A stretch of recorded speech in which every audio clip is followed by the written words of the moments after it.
Terima kasih Pak Andy. Pak Anies, I'll ask the question in English, but you can silakan jawaban dalam bahasa Indonesia. You have talked about a foreign policy that is more proactive and values-based. Can you elaborate on how much more normative and proactive your approach will be towards the issues that face Indonesia and Southeast Asia? Certainly in Southeast Asia's largest conflict of Myanmar, and the geopolitical contest between the United States and China that affects the region, and finally the Middle East peace process. Could you elaborate a bit more on those three issues? Terima kasih.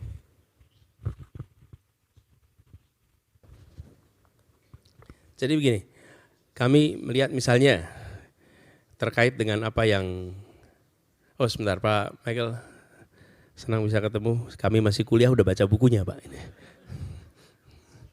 Thank you Pak. Pak Michael, kami melihat terkait dengan kenapa proaktif itu penting Pak. Karena kalau kita bicara tentang proaktif itu penting, maka kita akan membuat jajaran dalam artian korps diplomat kita, kemudian kita akan bisa membuat bangsa kita itu punya orientasi kepada global yang lebih tinggi. Harapan itu yang kita ingin dorong. Bahkan saya semenjak di kampus Pak Michael, saya selalu menganjurkan para mahasiswa untuk punya paspor. Anda kalau belum punya paspor, Anda belum jadi warga dunia. Dan terbang ke Singapura itu lebih dekat daripada terbang ke Medan. Dengan cara begitu Anda punya perasaan global. Jadi proaktifnya itu bukan hanya di sisi policy tapi di dalam mendorong masyarakat. Kemudian yang berikutnya terkait dengan krisis-krisis yang ada di luar. Misalnya sekarang ini tension tinggi di Timur Tengah. Ini kenyataannya.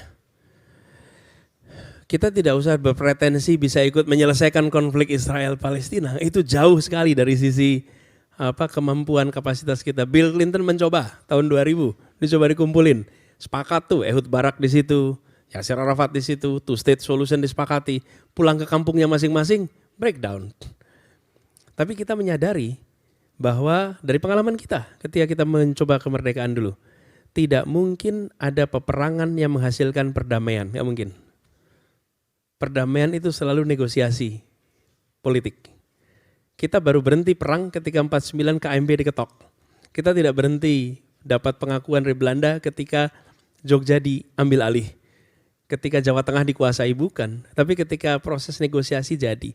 Apa kata kuncinya sebelum negosiasi? Bersatu. Jadi Indonesia proaktif mempersatukan Palestina. Menurut saya peran Indonesia di situ.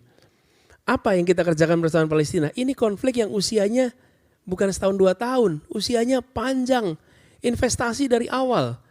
Anak-anak Palestina dari kelompok Gaza, Fatah dan lain-lain, apa susahnya bawa mereka ke sini? Lihat mereka kehidupan di sini.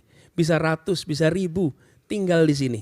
Melihat bagaimana kita bisa bersatu, tenang, teduh, bawa pengalaman itu mereka pulang. Terus panjang, tapi kita proaktif. Jadi bukan saja proaktif mencoba mempersatukan faksi yang sudah bertarung bertahun-tahun dan luka, itu nggak gampang. Tapi kita investasi di generasi berikutnya secara serius, bawa itu Pak ke sini. Jadi proaktifnya itu bukan hanya di level politik, tapi di level pendidikan, di level kultural, di sisi mana yang kita bisa reach out. Jelas ke sisi Palestina kita bisa reach out. Tujuannya membantu mempercepat terjadinya persatuan di situ. Tanpa mereka bersatu tidak mungkin. Itu kalau faksi Syahrir dan faksi Soekarno nggak bersatu, nggak terjadi tahun Agustus 45 juga. Nggak terjadi. Faksi-faksi di kita tuh juga banyak juga. Tapi kalau tidak bersatu nggak jadi. Dan faksi-faksi di sana juga begitu. Jadi kami melihat Pak, pentingnya untuk secara serius kita melakukan itu. Ini contoh yang terkait dengan itu. Begitu ya Pak Michael, makasih. Jelajahi cara baru mendapatkan informasi. Download Metro TV Extend sekarang.